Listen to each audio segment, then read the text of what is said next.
सवाल सभी पर होते हैं और सवाल उठाए जाने के तरीके पर भी हमारा सवाल है। अगर मैं मुझे पत्रकार हूं तो मैं सवाल करूंगा। उन्होंने मुझे हमें ये बताया जाता है पत्रकारिता में कि अगर कोई आपके सवाल का जवाब ना दे तो उससे उत्तेजित नहीं किया जाना चाहिए। आप सवाल पूछने का आपको पूरा हक है, लेकिन आप इस तरह एग्रेसिव होकर सवाल नहीं पूछ सकते हैं, ये आपको हक नहीं दिया है। आप सामने बैठे हैं, सवाल पूछिए।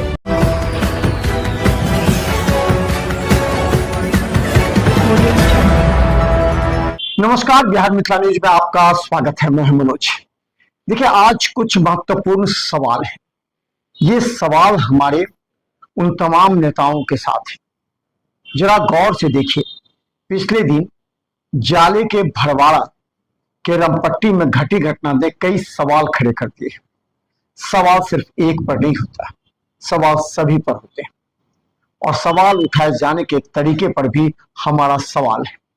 देखिए, हमने अपने करीब 2004 से हमने अपना पत्रकारिता का कैरियर प्रारंभ किया था। उस समय से हमने देखा, हालांकि उस समय इतने यूट्यूबर, इतने चैनल्स नहीं थे, फिर भी हमने देखा पत्रकारिता का जो एक सम्मान होता है, वो सम्मान के साथ ही सवाल पूछने से होता है। हमें यह बताया जाता है पत्रकारिता में कि अगर कोई आपके सवाल का जवाब ना दे तो उससे उत्तेजित नहीं किया जाना चाहिए। अगर उत्तेजित आप किसी को बार बार करते हैं तो आपको सम्मान की हानि हो सकती है, या आपके खिलाफ आक्रोश बढ़ सकता है, या फिर कोई ऐसा लफड़ा हो सकता है जिसका जाले के भरवाड़ा में साफ देखने को मिला। एक सवाल हम आपको बता दें, यह सवाल भले ही कटु जरूर है, लेकिन यह सवाल सभी नेताओं को भी समझने की आवश्यकता है। देखिए, अगर किसी भी विधानसभा का मामला उठा लीजिए, सभी जानते हैं कि उसमें पक्ष भी होते हैं, विपक्ष भी होते हैं। जो पक्ष होता है वो अपने उपलब्धियों को दिखाता है, विपक्ष जो होता है उन उपलब्धियों को काटते वैसे जगहों पर ले जाता है जहां से उस पक्ष के खिलाफ पूरा एक फोकस नजर आ जाए। हम सवाल इसलिए कर रहे हैं उन तमाम नेताओं से कि आप किसी को मोहरा मत बनाइए, आप किसी को इस तरह उकसाइए मत, क्योंकि यह सवाल कभी आप पर भी उठ सकता है। अगर जाले विधानसभा में मंत्री जीवेश मिश्रा पर उठ सकता है तो यही सवाल दरभंगा के ग्रामीण विधानसभा में ललित यादव पर भी उठ सकता है। लेकिन आज तक ललित यादव से किसी ने ऐसे सवाल नहीं पूछे, या हमने भी ललित यादव से सवाल पूछे, बड़े सम्मानजनक तरीके से पूछे, क्योंकि आपको मौका देना चाहिए। अगर किसी पर आरोप है तो आपको सवाल भी सलीके से पूछना चाहिए। लेकिन हम इसके पीछे की कहानी जरा समझिए। दिलीप सैनी ने देर रात हमें फोन कर बताया कि सर, हमारे साथ इस तरह की घटना घट गई है और हम जाले के पत्रकार हैं, हमारे साथ इस तरह की घटना, मंत्री ने अभद्र व्यवहार किया है और हमें मारा भी है, माइक तोड़ा है। हमने इस बात की गंभीरता को लिया। तत्काल पहला जो एक कहा जाता है प्रामिया फैसिया, पहला जो होता है वो पत्रकार के सपोर्ट में आता है। हम खुद दूसरे दिन पहुंचे, उस पत्रकार के गांव में भी पहुंचे, उस रास्ते को भी हमने दिखाया। हमने लोगों को दिखाया कि रास्ता 4 किलोमीटर का जर्जर है, लोग परेशान हैं। हम उस घर में भी गए जिसके यहां शोक व्यक्त करने के लिए मंत्री जीवेश मिश्रा भी पहुंचे थे। वहां के भी लोगों का हमने हाल और दर्द सुना। उस पत्रकार के यहां भी गए जो गरीब है। अब जरा इसका विश्लेषण समझ लीजिए। किस पत्रकार को इतना हक मिलता है कि वो किसी के मुंह के सामने जबरदस्ती लोगों और कैमरा मोबाइल लेकर के सवाल पूछे? सबका एक तरीका होता है, पत्रकारिता एक हम कहें चौथे स्तंभ जो होता है ना, वो पूरी तरह एक सम्मान देता भी है और सम्मान दिलाता भी है। हमने आज तक इतनी खबरें बनाई, या हमारे अन्य साथीगण जितने पत्रकार दरभंगा में हैं, जो उन्होंने 2003-4 से रिपोर्टिंग करना शुरू किया या फिर अभी भी कर रहे हैं, गौर कीजिए, किसी ने जबरदस्ती किसी के मुंह में माइक नहीं घुसाया। सवाल पूछे, सवाल पूछने के तरीके हैं। हमने भी पूछा है सवाल कई बार, और अगर कोई मंत्री विधायक सवाल देने से बचते हैं तो यह कहा जाता है कि मंत्री ने सवाल देने से, जवाब देने से इनकार कर दिया और मंत्री भाग गए। यही दिलीप सैनी को करना चाहिए कि जनता के सवाल जब पूछे गए मंत्री से तो मंत्री भाग गए। उन्होंने कहा भी है जो रिकॉर्ड है। लेकिन इसके पीछे अगर किसी दूसरे की मंशा है, उस पत्रकार को हाईलाइट नहीं करना। उस राजनीतिक दल के कुछ नेताओं को यह मंशा है कि इस हथियार को एक बड़ा साबित करते हुए हम पत्रकार पर भी सवाल उठा दें और हम मंत्री पर भी सवाल उठा दें। देखिए, आज जब हम सिंहवाड़ा थाना पहुंचे, जहां तेजस्वी यादव आए थे, वहां हमारी बात कुछ पत्रकारों से भी, कुछ पत्रकारों ने जो हमें बताया वो भी जान लेना आपको आवश्यक है। कुछ पत्रकारों ने कहा कि ये वहां पहुंचकर जबरदस्ती सवाल पूछते लगे, जबकि उस सवाल का जवाब एक बार फिर मंत्री दे चुके थे। घर के सामने जो सड़क है, हम उस सड़क का भी हमने दिखाया और दिखाया भी आपको कि देखिए कितनी जर्जर हालत में है। छोड़ दीजिए दिलीप सैनी पत्रकार है, एक आम जनता भी है, तो उस जनता को हक है बताने का, सवाल पूछने का। लेकिन अगर आप एग्रेसिव होकर किसी राजनीतिक दल के कार्यकर्ता की तरह आप पत्रकार बनकर सवाल पूछेंगे तो आप पर भी सवाल उठेंगे।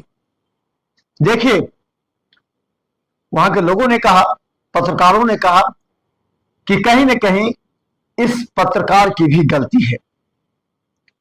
आप सवाल पूछने का आपको पूरा हक है, लेकिन आप इस तरह एग्रेसिव होकर सवाल नहीं पूछ सकते हैं, ये आपको हक नहीं दिया है। आप सामने बैठे हैं, सवाल पूछिए। वहीं हमने जिस घर में अर्जुन सहनी का, वो घर जहां पर उनकी माता का देहांत हो गया था और वहां लोग पहुंचे थे, जीवेश मिश्रा भी पहुंचे थे, तो वहां के लोगों ने भी कहा कि हमारे घर में शोक व्यक्त करने के लिए आए थे। इस समय आपका सवाल पूछना लाजमी नहीं था।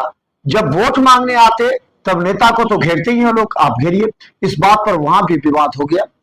वहां एक देवंश सहनी के नाम के एक पूर्व प्रमुख रहे हैं, बड़े सीधे साधे, गंभीर, गरीब सहनी समाज के हैं। उन्होंने भी हमें सारी बातों की जानकारी दी। ये सवाल बहुत अहम है। आज हमारा ये सवाल है कि अगर कोई पत्रकारिता करता है और यूट्यूबर अगर है, तो यूट्यूब बनाने से पहले या तो आप समाचार की तरफ जाते हैं या फिर गीत। यूट्यूब कई तरह के होते हैं, कोई गीत लगाता है, कोई भगवान की भक्ति लगाता है, कोई एक एजेंडा चलाता है। एक एजेंडा होता है जो कि मुस्लिम एजेंडा, एक होता है हिंदू एजेंडा। ये दोनों एजेंडा पर हम बात कर रहे हैं, समझिए। कुछ पत्रकार ऐसे हैं जहां पे हिंदू और मुस्लिम दोनों में जो अगर कमियां होते हैं ना, उस पर केवल फोकस करते हैं, जबकि पत्रकार का ये काम नहीं है। पत्रकार का काम है दोनों को देखिए। हमने उस सड़क को भी दिखाया, हमने उस दिलीप सहनी के भावनाओं को भी दिखाया, हमने तेजस्वी यादव को भी दिखाया, हमने जीवेश मिश्रा को भी दिखाया, हमने देवंश सहनी को भी दिखाया, हमने उस गांव के लोगों को भी दिखाया। लेकिन एक बड़ा सवाल जरा समझ लीजिए, हमने अपने करीब 22-23 वर्ष के अनुभव में इस बात को समझा है। पत्रकारिता का मतलब आपके हाथ में कोई बंदूक या AK-47 नहीं थमा दिया जिससे आप तरतरा देंगे, आपको पछताना पड़ेगा। ये लोग कहते हैं वहां पर दिलीप सहनी जब वहां से केस कर रहे थे, तब लोगों ने कहा, वहां पर उनके ही कुछ लोग भी वहां के जो मजे थे, देखिए राजद नेता तो आए, अपना गोटी चमका कर चले गए, लेकिन अब ये लड़ाई लड़ना पड़ेगा दिलीप सहनी को, क्योंकि हमने कई पत्रकारों को लड़ाई लड़ते हुए देखा है, हार मानते हुए देखा है, क्योंकि वो केस कचहरी में नहीं जाते। एक उन्होंने केस किया, इसके लिए उन्हें तारीख, समय पर दरभंगा व्यवहार न्यायालय में कोर्ट में आना पड़ेगा। दूसरा, जो उन पर केस हुआ है उसके लिए भी उनको दरभंगा व्यवहार न्यायालय में आना पड़ेगा, सवाल का जवाब देना पड़ेगा। आप जानते हैं मनीष कश्यप पर भी कितने केस हुए थे, ऐसे कई यूट्यूबर हैं जिन पर कितने केस हुए, फिर सभी अपने रास्ते पर आ गए, फिर सभी शांति से सवाल पूछते लगे। इसलिए 15 दिन है, 10-15 दिन के बाद सभी ये पॉलिटिकल पार्टीज जिन्होंने इस मुद्दे को उठवाया है वो सारे अपने चुनाव में व्यस्त हो जाएंगे। किन्हीं के पास फुर्सत नहीं होगा कि दिलीप सैनी आज कोर्ट जा रहे हैं तो उनको उस गरीब पत्रकार की, उस गरीब व्यक्ति की मोटरसाइकिल या गाड़ी में बिठाकर हम उस जर्जर सड़क से दरभंगा के कोर्ट पहुंचा दें, या जो उनका खर्च होता वो हम चुका दें। सभी अपने अपने चुनाव में लग जाएंगे। फिर चुनाव खत्म हुआ, ये मुद्दा खत्म हुआ, ये फिर अकेले आपको दिलीप सैनी की लड़ाई होगी।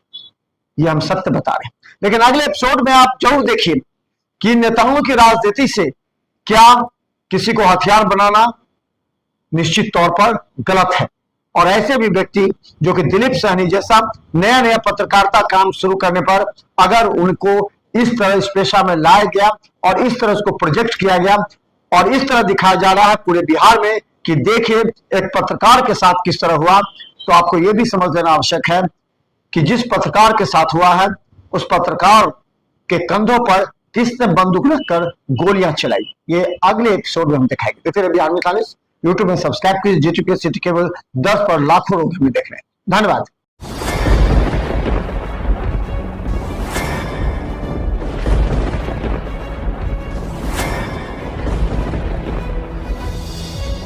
हम जीविका के सीआरपी छी 10 साल 12 साल से एको गो पाई ना हमरा के दरमाहा घरे घरे संदेश देता है कि या प्रशासनिक अधिकारी सही तरह से एक्टिव नहीं है या फिर नीतीश सरकार कंट्रोल नहीं कर पा रही है। यही सरकार में कमी है जो सर, सरकार जो कंट्रोल नहीं कर पाती है सर, बाकी जो भी है सब एक ही तरह। मनोज बाबू, आप फटे दूध से छाली निकालने वाले लोग हैं, ब्रेकिंग न्यूज के मास्टर हैं। गरीब का ये सब गरीब का है ही नहीं। शासन सत्ताकार आदमी है, ये सब बर्बाद कर दिया बिहार को। तो निश्चित तौर पर केंद्र में भी हमारी सरकार होती है, बिहार में भी हमारी सरकार होती है, तो पलटू राम में फिर पलट जाते हैं।